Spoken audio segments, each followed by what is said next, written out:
करता हूँ फ़ोन तुझे। अरे भैया इंटरनेट फिर से डिस्कनेक्ट तो नहीं हो जाएगा ना? घर से काम करता हूँ, सारा काम इसी पे चलता है मेरा। आपका काम नहीं रुकेगा सर।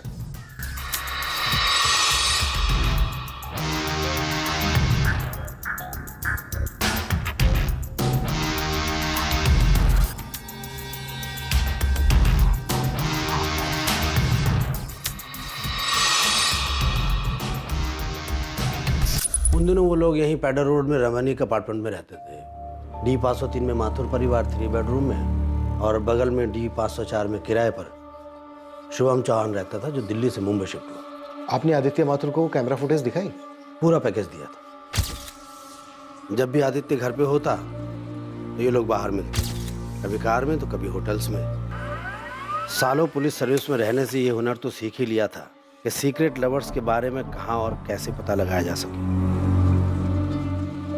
इन सारे सबूतों के साथ फाइनल सबूत था वो हिडन कैमरा फुटेज। क्या क्या मिला आपको?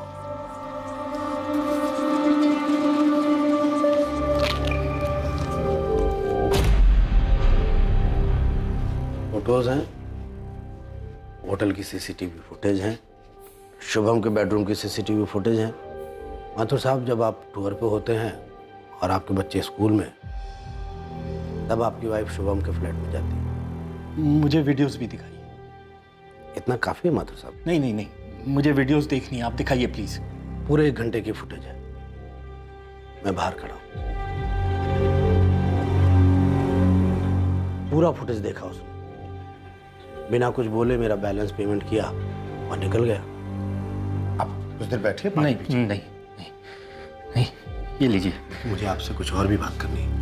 मुझे अब कोई बात नहीं करनी है, आप ये पैसे लीजिए बस। मुझे उसको पेमेंट की रिसीप्ट देनी थी और काफ़ी डिटेल्स भी देनी थी, लेकिन आदित्य फोन ही नहीं उठा रहा था। लेकिन 6 दिन बाद जब मैंने उसे कॉल किया, हेलो, क्या मैं आदित्य माथुर से बात कर सकता हूँ? मैं उनकी वाइफ नंदिनी बोल रही हूँ। एक्चुअली आज सुबह आदित्य की डेथ हो गई है। ओह सॉरी, कैसे? Heart attack. आप कौन बोल रहे हैं? जी मेरा नाम राघव कुमार है, मैं उनका क्लाइंट था। मौत में कोई गड़बड़ थी? मर्डर था?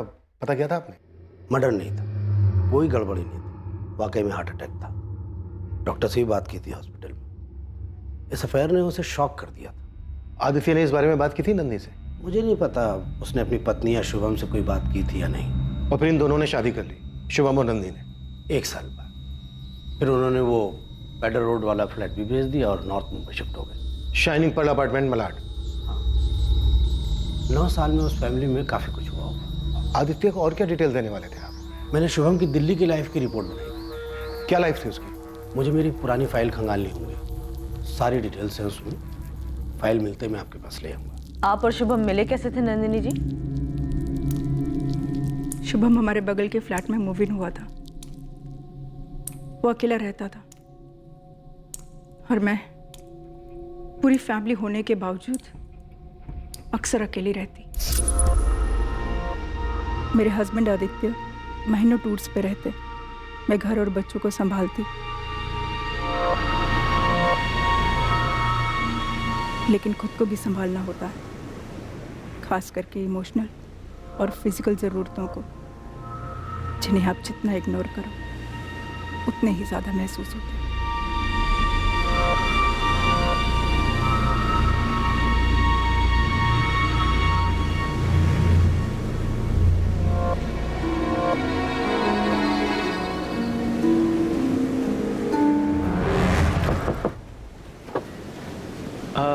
आपकी चुन्नी।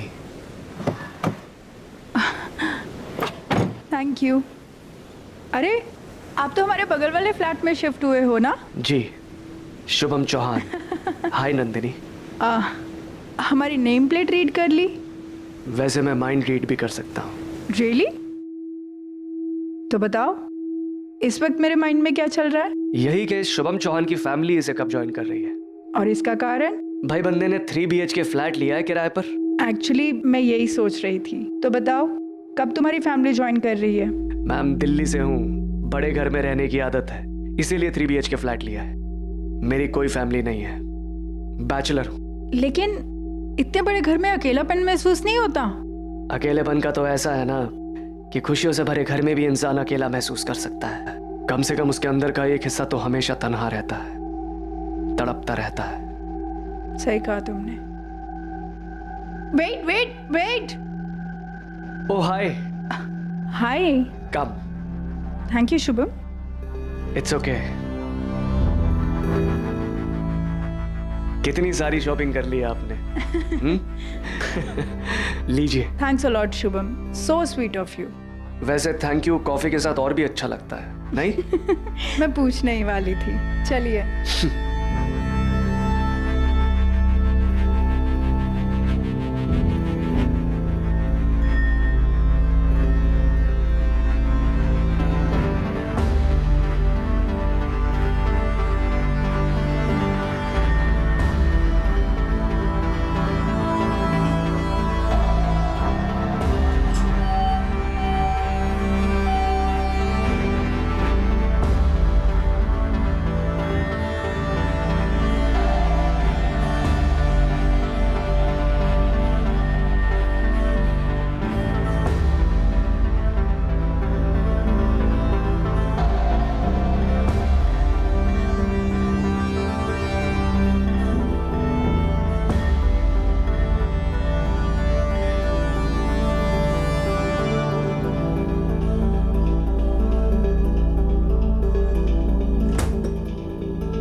तुम्हें पता है आज मैंने कितने दिनों बाद प्यार किया है? माइंड रीडिंग के हिसाब से बताऊं तो 33 डेज। तुम्हें कैसे पता? 15 दिन पहले तुम्हारे हस्बैंड एक दिन के लिए घर पे आए थे। उससे पहले 17 दिन के लिए बाहर थे और उस एक दिन उनकी तबीयत खराब थी। So total 33 days, no action. ऐसा सालों से होता आ रहा है। बड़ा वेस्ट।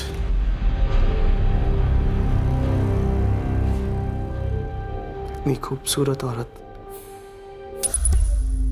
मेरी जिंदगी का एक बहुत बड़ा अधूरापन पूरा होने लगा। आपके पति को आप पे शक नहीं हुआ? कभी कुछ पूछा नहीं आपसे? नहीं, आदित्य अपने काम में इतने बिजी रहते कि उन्होंने मेरी तरफ देखना भी बंद कर दिया था। वो इंसान बुरे नहीं थे, लेकिन काम के बोझ के तले उनके अंदर का पिता, पति सब दबकर खत्म हो गए थे। और शुभम उसका जस्ट ऑपोजिट था, ऊपर से सिंगल। ये शुभम के इससे पहले कोई रिलेशनशिप नहीं थे? कोई सीरियस अफेयर नहीं था और मेरे और शुभम के बीच में भी पहले इतना सीरियस नहीं था। लेकिन शुभम के मेरे लाइफ में आने के 2-3 महीने के अंदर ही आदित्य को हार्ट अटैक आया और वो चल बसे। आदित्य की डेथ के वक्त शुभम मेरे लिए, मेरी फैमिली के लिए सबसे बड़ा सहारा था।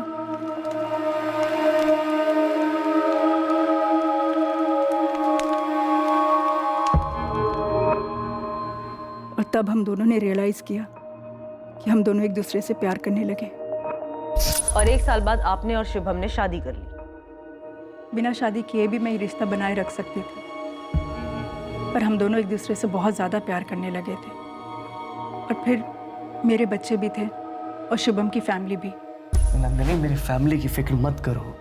उन्हें इस बात से कोई फर्क नहीं पड़ेगा कि तुम 3 बच्चों की माँ हो, उम्र में मुझसे बड़ी हो। Are you sure? 100%। देखो, इम्पोर्टेंट ये है कि क्या तारा, शौर्य और जिया मुझे पता और डैड एक्सेप्ट कर पाएंगे? मुझे सच में नहीं मालूम। देखो नंदिनी, मैं ये प्रॉमिस करता हूँ कि मैं अपनी तरफ से पूरी कोशिश करूँ। अब वो मेरे भी उतने ही बच्चे हैं जितने तुम्हारे। आई नो शुभम, बट शादी तुरंत नहीं करते हैं। बच्चों को प्रिपेयर होने के लिए थोड़ा टाइम देते हैं। या श्योर, तब तक मैं उनके और करीब आ जाऊंगा। नंदिनी, हमारा प्यार सच्चा है और मुझे पूरा भरोसा है आगे जो भी होगा सही होगा। ये शुभम के जाने का वक्त नहीं था, जिया के भी जाने का वक्त नहीं था, शौर्य और तारा होकर भी नहीं। अब इस घर में कोई भी नहीं। आप इन दोनों को जानती हैं? नहीं। कौन है ये लोग? ये लड़कियों को इसको सप्लाई करता है और ये लड़कियों को क्लाइंट को बेचती है।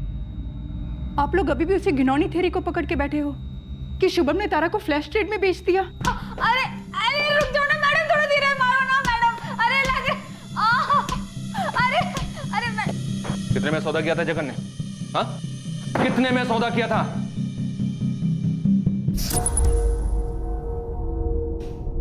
6 लाख, वन टाइम पेमेंट, आगे पीछे कुछ नहीं। अरे डॉली, ये ग्रेजुएट है, अंग्रेजी एकदम फर्राटे के साथ बोलती पट पट पट करके। इसको अपना वो सिंगापुर वाले सर्किट में डालो, इतना माल कमाओगी बटोर नहीं पाओगी। जगन, मैं औरत हूँ, वो भी काट काट के पानी पी हुई औरत, सब जानते हो। 6 से 1 रुपया ज्यादा नहीं दूंगी। ठीक है, लेकिन वो 10% एडवांस अभी चाहिए। लड़की कब तक मिलेगी? कल रात। वो रात कभी आई नहीं साहब, मेरे सारे पैसे लेके भाग गया है कमीना। इसको पहचानती है? नहीं, कौन है ये? इसे मैंने पहले कभी नहीं देखा साहब। और इसको? इसे भी नहीं जानती। नंदिनी जी, हम फिर मिलेंगे, शायद बार बार मिलेंगे, तब तक जब तक तारा मिल नहीं जाती। सुनिए, ये भी तो हो सकता है कि कोई और तारा को बेचने के चक्कर में था, या फिर तारा इस रैकेट में फंस गई थी और शुभम इसको छुड़ाने के चक्कर में था और मुझसे इसलिए झूठ बोला ताकि मुझे बुरा ना लगे या टेंशन ना हो। इस जगन या किसी और के भी टच में इसलिए था ताकि पैसे वैसे दे के तारा को छुड़ा सके। हो सकता है। यही सच है, एक बार तारा मिलेगी तो सब बोलेगी। क्या नंदिनी की थ्योरी में सच था? क्या वाकई में तारा को ट्रैफिकर्स के शिकंजे से निकालने गए शुभम का कत्ल कर दिया गया था? क्या ट्रैफिकिंग माफिया इस कत्ल में इन्वॉल्व था? देख डॉली, अगर तूने कोई सुपारी उपारी दी थी तो अभी कभी बता दे। साहब, मेरे पास लड़की थी नहीं तो उसकी सुपारी कैसे दूंगी मैं? और मान लीजिए कि लड़की मेरे पास होती तो मैं उसे कस्टमर को बेच के पैसे कमाती ना साहब, ऐसे मरवा थोड़ी देती। मैम, मेरा नाम इस आदमी के मर्डर केस में ठीक वैसे आया जैसे जिया के केस में आया था, बेबुनियाद। हाँ, मैं चाहता जरूर था कि इस कुत्ते की मौत आए। इतनी नफरत, इसका कोई खास कारण? ओवरनाइट तो पैदा नहीं हुई मैम। ये तुम तीनों का बेडरूम है, अच्छा है ना? कम ये देखो, ये मास्टर बेडरूम है तुम्हारी मॉम का और मेरा। इनकम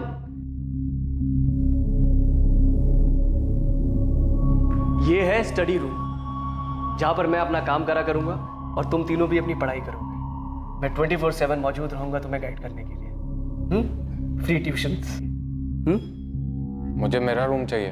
है ना तुम्हारा रूम, तुम्हारा, जिया का और तारा का। पहले घर में मेरा अलग रूम था, इन दोनों का अलग और मॉम डैड का अलग। बेटा, पहले अलग डैड थे, पर ये डैड तुम्हें टाइम देंगे, हमेशा गायब नहीं रहेंगे। सो प्लीज, पहले के साथ no comparisons. Okay? Okay. Okay dad, हमने अग्री किया था ना? Okay dad. अब क्या हुआ शौर्य? नया स्कूल, नए दोस्त, नया घर, नए डैड। एक 15 साल के लड़के के लिए आसान नहीं था। जिया, मेरे बेड पर डॉल्स क्यों रखी? जिया, निकालो इन्हें अभी। डैड ने बोला मैंने यहाँ रख सकती हूँ।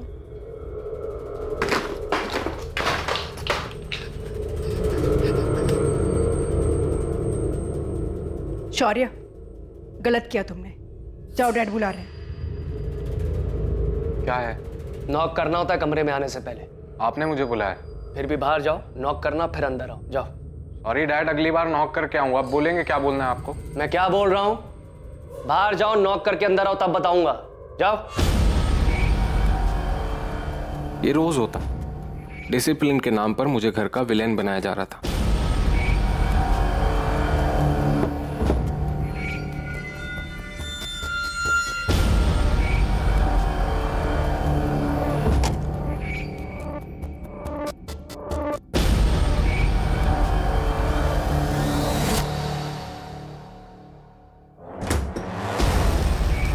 जिया, सारा टाइम हाथ क्यों धोती रहती है?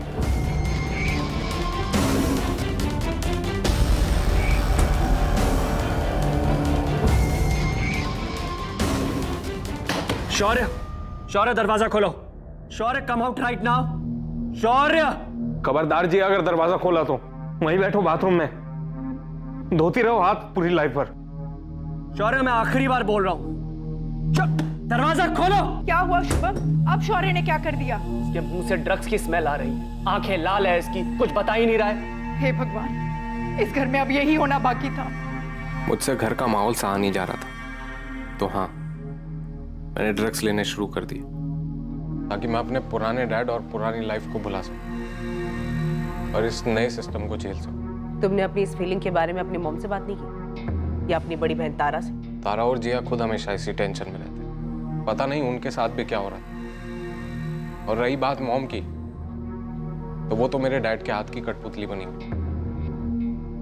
उस आदमी ने मुझसे मेरी मॉम और मेरी बहन को छीन लिया था, हमारा घर छीन लिया था। मुझे घर से निकालना उसने अपनी टॉप प्रायोरिटी बना ली थी। किसका है? नंदिनी, ये हार्ड ड्रग्स हैं, दिस इज ब्लडी सीरियस। वो हार्ड ड्रग्स मेरे नहीं थे, वो उसने प्लांट किए थे ताकि मुझे घर से निकाल सके। मेरे मरे हुए डैड की कसम, वो उसने मुझे फंसाने के लिए रखे थे और उसका प्लान सक्सेसफुल भी हुआ। मना लिया मॉम को और निकाल दिया मुझे घर से। और उसके बाद तुमने उस पर हमला किया।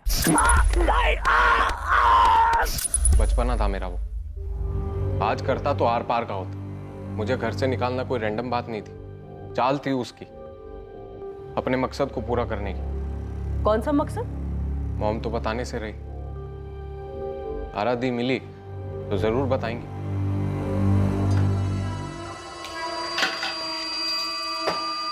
मैडम, मेरा नाम चंदा मल्ला है। मेरे पति राजू मल्ला। राजू मल्ला, जो शुभम चौहान के यहाँ ड्राइवर की नौकरी करता था? जी मैडम। अच्छा बोलो, क्या बात है? मेरे पति राजू कल रात से घर नहीं आए और उनका फ़ोन भी बंद आ रहा है। इसको जानती हो? मैडम, मैं 3 महीने पेट से हूँ। राजू के बड़े अरमान है हमारे होने वाले बच्चे के लिए। मैडम प्लीज़ उन्हें जल्दी ढूंढिए। एक दिन और वेट करो, अगर राजू वापस नहीं आता है तब तुम्हारी शिकायत दर्ज करेंगे, ढूंढने के राजू को, ठीक है?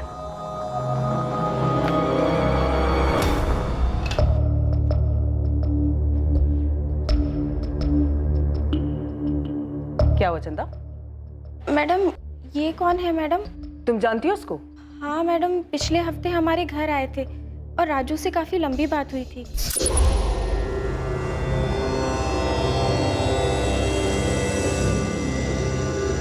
तुम अंदर बैठो, हमें कुछ जरूरी बात करनी है। राजू की इससे पहले की दोस्ती है? पता नहीं मैडम, मैंने पहली बार ही देखा था।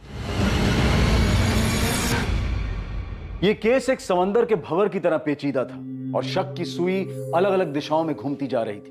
पर इस केस की एक सच्चाई थी कि जितने गुनहगार थे उतने ही पूरी तरह से अनजान और मासूम किरदार भी थे जो जुर्म से पीड़ित थे। सर, ये डॉली कह रही थी कि वो तारा को सिंगापुर सर्किट में डालना चाहती थी और तारा के पति अभिषेक ने हमसे कहा था कि वो पिछले 10 दिनों से सिंगापुर में था। दिशा, तुम अभिषेक से बात करो, पता करो आखिर सिंगापुर में ही कर क्या रहा है। Right sir. दीक्षित सर। खबरी राशिद को बोलो कि जगन के साथ साथ इस राजू को भी ढूंढो। सर। और मैं डिटेक्टिव राघव साहब से मिलता हूँ, देखता हूँ इस कोर्ट में क्या पेश करते हैं।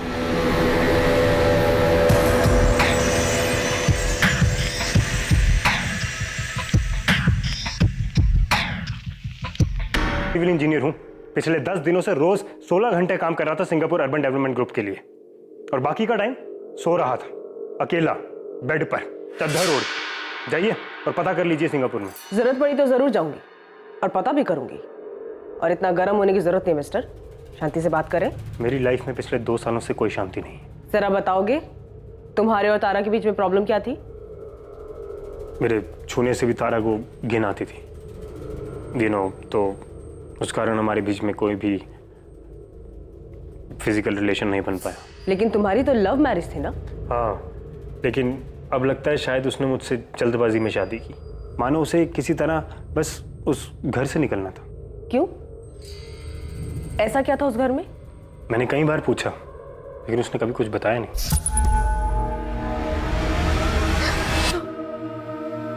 मैं सिर्फ इतना पूछ रहा था कि चाय की पत्ती कहाँ रखी। मुझे लगा तुम्हें सेक्स करना है।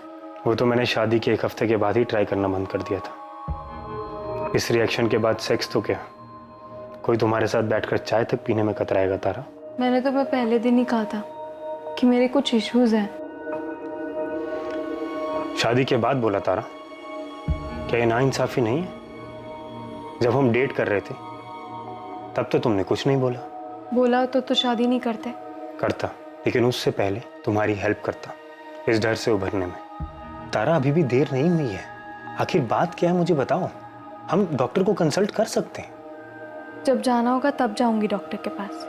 तो फिर तुम यहाँ आई क्यों थी तारा? मैं आज ही अपने घर वापस जाऊंगी। लेकिन वहां से लौटने के बाद तो तुम्हारा मूड और भी खराब रहता है। तुम्हें चिंता करने की कोई जरूरत नहीं है, इस बार मैं लौट कर वापस नहीं आऊंगी। उसके बाद वो कभी घर नहीं लौटी और अब तो पूरी तरह गायब है। और फिर उसके फादर मारे गए, सौतेले फादर। सौतेले? मुझे नहीं मालूम। तो फिर तो अफेयर के बारे में भी नहीं मालूम होगा। अफेयर?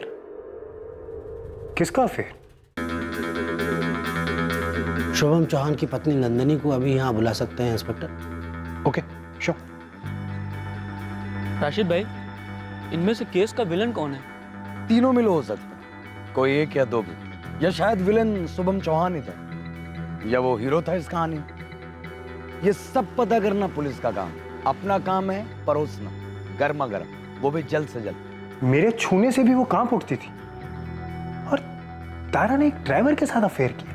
शुभम चौहान ने आरोप लगाया था कि अफेयर था, पक्का नहीं है। ये शुभम चौहान, जो मुझे अभी पता लग रहा है कि तारा का रियल फादर नहीं था, वो कुछ अजीब तो था।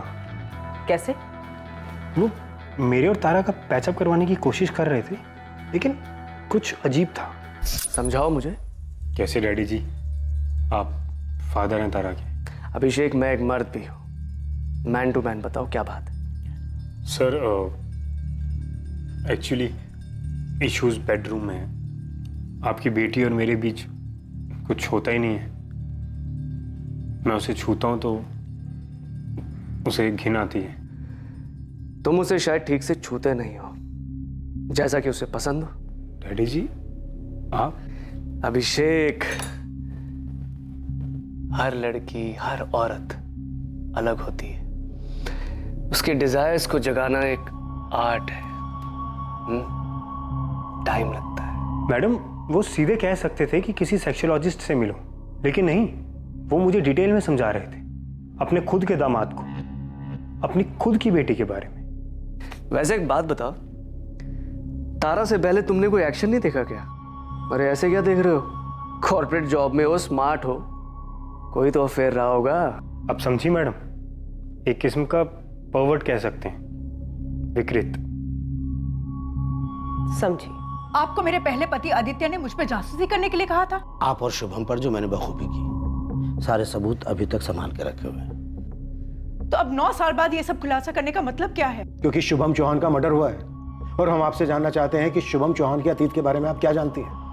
क्या आपको पता था कि शुभम की एक बार पहले शादी हो चुकी थी? क्या बकवास कर रहे हैं आप? और शुभम पर सेक्सुअल हैरेसमेंट का केस चल रहा था।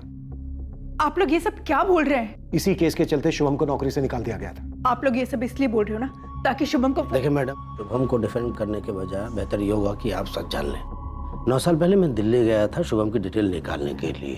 2008 और 2010 के बीच में वो एक टॉप की एडवर्टाइजिंग कंपनी में सीनियर कॉपीराइटर था।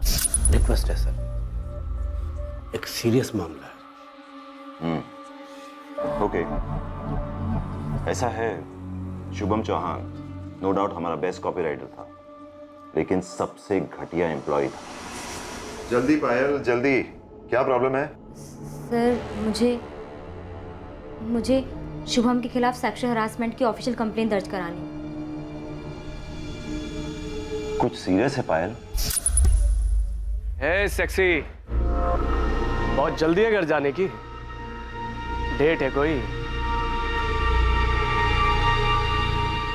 शुभम, ये सेक्सी बोलना बंद करो। I don't like it, okay?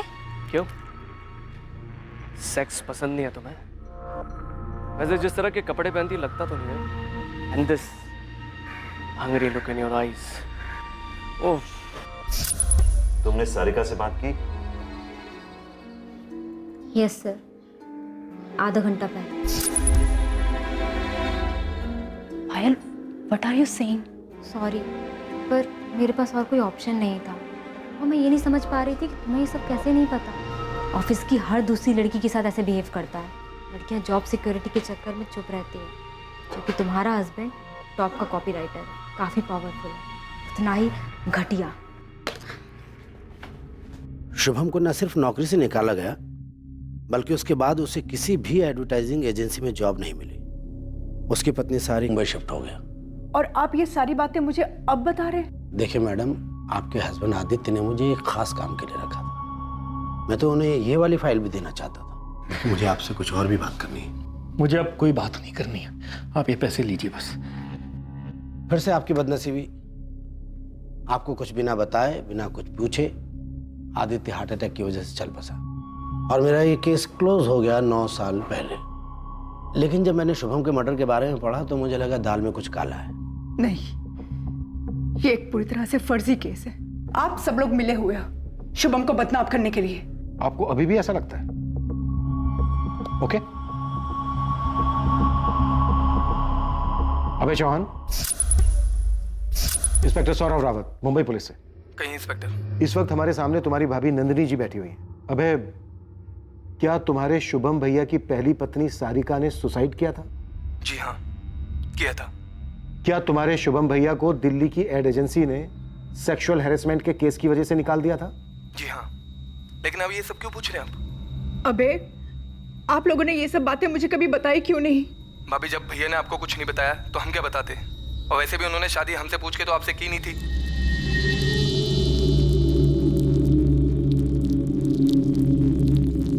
नहीं, ये सब सच नहीं है। आपको लग रहा है कि अभय भी हमारे साथ मिला हुआ है? ठीक है जी साहब। सावंत, दिशा को बोलो फोरेंसिक लैब की रिपोर्ट और कॉल रिकॉर्ड्स लेकर तुरंत यहां पहुंचे। नंदिनी जी, शुभम पोर्नोग्राफी का एडिक्ट था।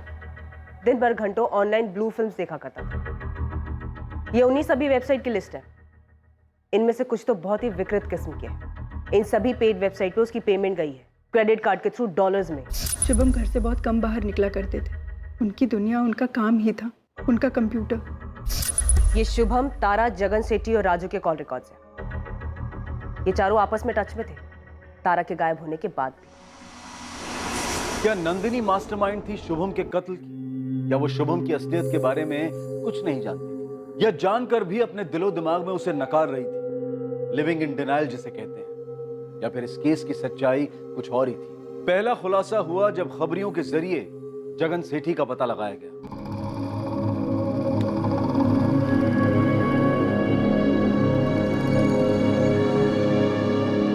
हेलो राजू, अबे किधर है बे? अब पानी ना मेरे सिर के ऊपर जा रहा है। अबे अब मैं कोल्हापुर में ज्यादा दिन तक नहीं छिप सकता हूं। पुलिस कभी भी।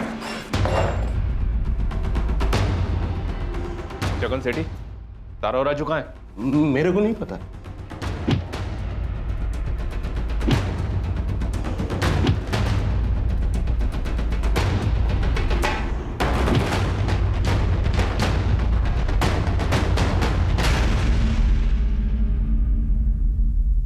कैसे जानते हो एक दूसरे को? सर, मैं इनका ड्राइवर था। 2 साल पहले, वो कुछ टाइम के लिए ये मेरी लड़कियों को ट्रांसपोर्ट करता था इधर से उधर। मैं इसके बारे में कुछ नहीं जानता था, लेकिन ये भैया पिछले 4 महीने पहले ना इसने अपने घर पे मुझे बुलाया। चंदा, तुम अंदर बैठो, हमें कुछ जरूरी बात करनी है। जी।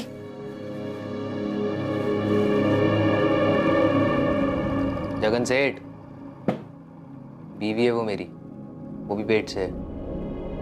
अरे हाँ, बोलो क्या बात करनी, बोलो।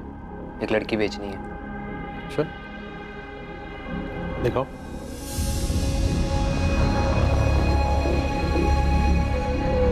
हाई फाई है? कीमत भी हाई फाई लगेगी। हाड़ पाड़ इंग्लिश बोलती है। देख के लगता, लेकिन बेचना कौन चाह रहा है? शुभम चौहान बेचना चाहता था तारा को? हाँ सर, वो भी बेचना चाह रहे थे। तुझे भी छोड़ के चली गई? हाँ साहब, उसके चक्कर में अपनी प्रेग्नेंट बीवी को छोड़ने के लिए तैयार हो गया था। साहब, जाते जाते बोल कर गई है कि आपको तड़पा तड़पा कर मार डालेगी। मुझे तड़पा तड़पा के मार डालेगी वो। राजू, अब ना मुझे उसे तड़पाना है। मैं उसे ऐसा दर्द देना चाहता हूँ जो उसे रोज हो, डेली। दर्द तो मुझे भी देना है और एक तरीका है मेरे पास। चल सुना, सुनते तेरा दिमाग कितना गंदा सोच सकता है। साहब, मेरा एक कांटेक्ट है पुणे में जो एस्कॉर्ट एजेंसी को लड़कियां सप्लाई करता है। अब मेरी लैंग्वेज बोल रहा है तू, कमीने है। Smart, very smart. बता। साहब, मैं उसे ढूंढकर पुणे ला सकता हूँ, बिकवा भी सकता हूँ, लेकिन साहब थोड़ा सा पैसा लगेगा। ठीक है, पैसे तो मिल जाएंगे तुझे, लेकिन एक शर्त है। कैसी शर्त? मेरे सामने बिकेगी वो। इसका पहला ग्राहक मैं रहूंगा। सर, प्लान ये था कि Shubham sir bye taxi Pune आएंगे जगन के अड्डे पर, और मैं तारा को ट्रेन से वहां लेके आऊंगा। हाँ राजू। जगन सेठ, प्लान थोड़ा चेंज्ड है। आप शुभम सर को कॉल करके राठी हाउस के पास उतरने का हो। भाई ऐसा क्यों? सेठ, जैसा बोल रहा हूँ वैसा कीजिए। आपको लड़की चाहिए या नहीं? अबे चाहिए ना, उसके नाम पे एडवांस लेके बैठा हूँ। तो बस कॉल कीजिए उसे अभी। हेलो। मैं जगन, वो राजू ने बात की होगी आपसे। हाँ, तुमसे ही मिलने आ रहा हूँ मैं। राजू पहुंच गया लड़की के साथ? अब वो पहुंच ही रहा है, आप एड्रेस लो, राजू आपको रिसीव करेगा। सर, मैं शुभम सर से मिला और उन्हें उस सुनसान घर ले गया। सर, यहाँ कहाँ है होटल? सर, एक घर है थोड़ा आगे, सौदा वहाँ होगा। होटल में थोड़ा सा रिस्क था। चल जहाँ भी हो, अपने को तो होने से मतलब है। तारा है ना वहाँ? उसे कुछ पता है? सर, वेट कर रही है आपका। उसे लग रहा है वो आज आपको मारने वाली है। एक्साइटिंग। चल।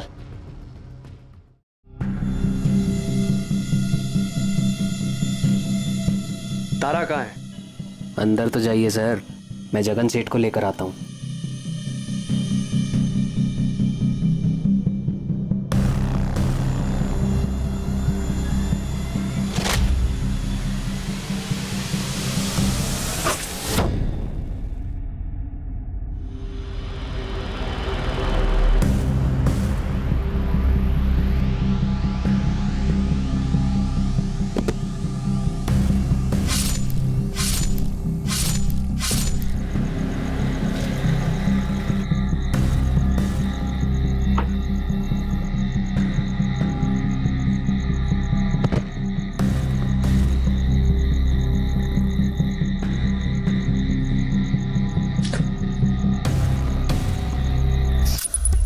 मुझे शुभम सर से बदला लेना था, सो मैंने ले लिया। तेरे साथ तारा नहीं थी? तारा मुझे छोड़कर गई थी, मैंने उसके नाम से अपना बदला लिया। साहब, इसने जो कुछ किया ना, मुझे कुछ नहीं पता था कि ऐसा ये कुछ करने वाला है। तो बैठ। तारा कहाँ है राजू? मुझे नहीं मालूम सर, मेरा तारा के साथ अफेयर हुआ जरूर था। अफेयर पकड़े जाने के बाद वो गायब हो गई। झूठ। अब और मत बचा तारा को। मिल गई है तारा हमें। तुम दोनों की फोन लोग इंतजाम किया था जहां से उसे पकड़ लिया गया, और आखिरकार तारा ने इस केस की घिनौनी रोंगटे खड़े कर देने वाली सच्चाई बयां की। जिस आदमी को मॉम ने हमें डैड कहने के लिए इतने साल तक फोर्स किया, वो किसी एंगल से डैड नहीं था सर, दूर दूर तक नहीं था।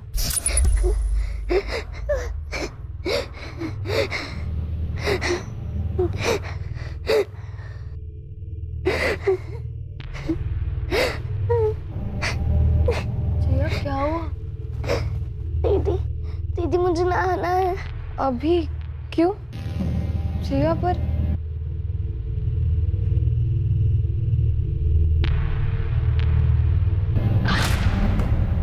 तारा, कितनी बार तुम्हें समझाया कि नॉक करके अंदर आया करो। बेसिक मैनर्स सिखाने पड़ेंगे तुम लोगों को। गो आउट, नॉक करके अंदर आओ। गो। मैं सिर्फ 16 साल की थी, लेकिन सब समझ रही थी कि कुछ गलत हो रहा है घर में। मॉम, जिया कहाँ है? वो तुम्हारे डैड के साथ लॉन्ग ड्राइव पे गई है। मुझे आपसे जिया के बारे में कुछ बात करनी थी। तुझे क्या लगता है मैंने नोटिस नहीं किया? तेरे डैड ने भी नोटिस किया है। जिया सेल्फ कॉन्फिडेंस में लैकिंग है। तुम्हारे डैड और मैं मिलके उसकी हेल्प कर रहे हैं। स्पेशली तुम्हारे डैड बहुत कंसर्न्ड है वो जिया को लेके। तेरी और शौर्य की भी बड़ी फिक्र है उन्हें। और जानती है, कल से तुझे ड्राइविंग लाइसेंस देने वाले हैं। मुझे कोई ड्राइविंग नहीं सीखनी। ऑफ कोर्स सीखनी है बेटा। तुम्हारे डैड चाहते हैं कि तुम तीनों इंडिपेंडेंट बन जाओ। सीधे सीधे। कम ऑन तारा, एक्सेलरेट करो ना, दबाओ इसको। अब बार बार मेरे पैर को क्यों छू रहे हो? क्यों मतलब? पैर से एक्सेलरेट करोगी ना, ये तुम अपने इस मोटे सर से। अब बार बार मुझे ऐसे टच मत किया करो, मुझे अच्छा नहीं लगता, वरना मैं मॉम से कह दूंगी आपके बारे में। ट्राई करके देखो ना, तुम्हारी मॉम ने थप्पड़ मार के सारी हेकड़ी निकाल दी। यही धमकी डैड ने जिया को भी दी थी। ये मुझे सालों बाद पता चला, लेकिन तब तक बहुत देर हो चुकी थी।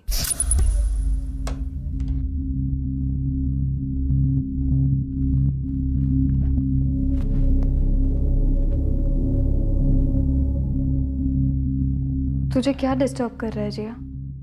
बोल। भाई यहाँ नहीं है, मुझे अनसेफ फील होता है। डैड से अनसेफ फील होता है?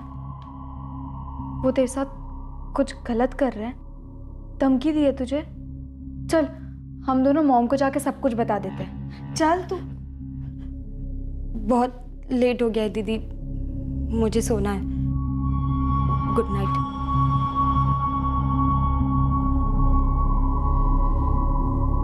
वो उसका लास्ट गुड नाइट था सर। जिया ने सुसाइड किया होगा, लेकिन उस आदमी ने रोज उसका कत्ल किया था। और शौर्या को घर से निकालना प्लान था उस आदमी का,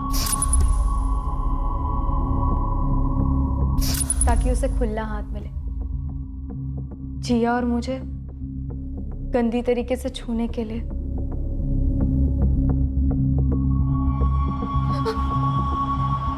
गुड मॉर्निंग। तुम्हारी मॉम को मैं 2-3 दिन के लिए योगा कैंप के लिए बाहर भेज रहा हूँ। उसके बाद हम दोनों इस घर में अकेले होंगे, जस्ट यू एंड मी। उसी दिन मैंने ठान ली थी कि मुझे उस घर में और नहीं रहना। मुझे अभिषेक के लिए बुरा लगता है। मैंने उससे शादी सिर्फ वो घर छोड़ने के लिए की थी, लेकिन 1 साल के अंदर मुझे मजबूरन उसी घर में वापस लौटना पड़ा। जिस तरह शौर्या को घर से निकाला, उसी तरह उसने राजू को भी घर से निकाला।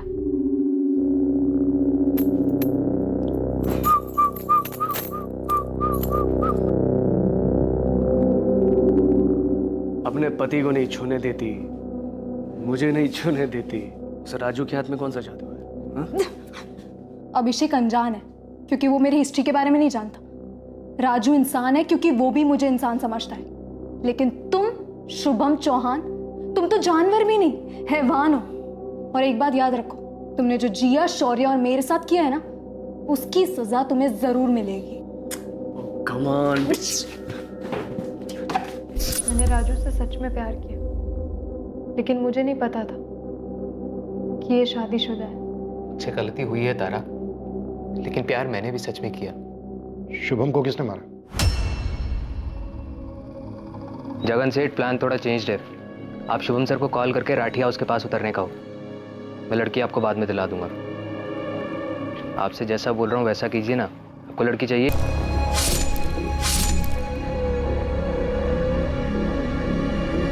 सर मुझे एक और चांस मिले तो मैं इस औरत को भी मार दूँ, जिसे हम तीनों इतने सालों तक मॉम कहते हैं, क्योंकि इसकी रगों में ममता नहीं, सिर्फ खुदगर्जी बहती।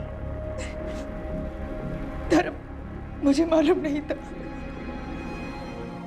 तारा चौहान उर्फ तारा आदित्य माथुर पर आईपीसी की धारा 302 के तहत मर्डर के चार्जेस लगाए गए और उसे अपने किए पर कोई पछतावा नहीं है।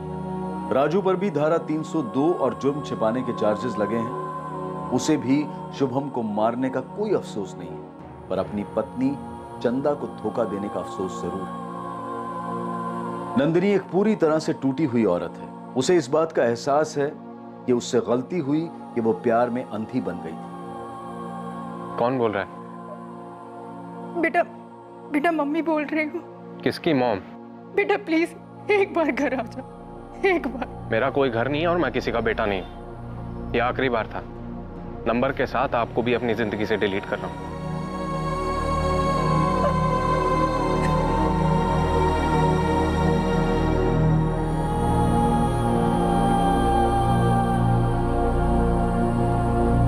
के रिश्ते से जुड़ा परिवार इंसान की सबसे बड़ी संपत्ति होती है और इस संपत्ति की रक्षा का मूल मंत्र है कि परिवार के बाहर कोई ऐसा रिश्ता मत जोड़ो जो परिवार के बंधन को तोड़ दे, फिर वो चाहे कोई लव अफेयर हो, दोस्ती हो या बिजनेस पार्टनरशिप हो। सलाह मशवरा करना, अपनी घरेलू रंजिश को बयां करना, ये अपनी जगह है, पर जैसे ही कोई बाहर वाला आपको आपके ही परिवार वालों के खिलाफ भड़काता है, जहर घोलने लगता है, तो ये लाल झंडी होती है कि इस इंसान का मकसद नेक नहीं है।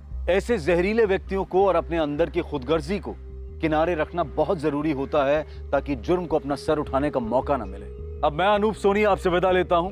कल रात 11 बजे कौन बनेगा करोड़पति के करमवीर एपिसोड के बाद आपसे फिर मुलाकात होगी एक और नए केस के साथ। और याद रखें, क्राइम और आपके बीच में सिर्फ इतना फर्क है कि आप कितने सतर्क हैं। सतर्क रहें, सुरक्षित रहें।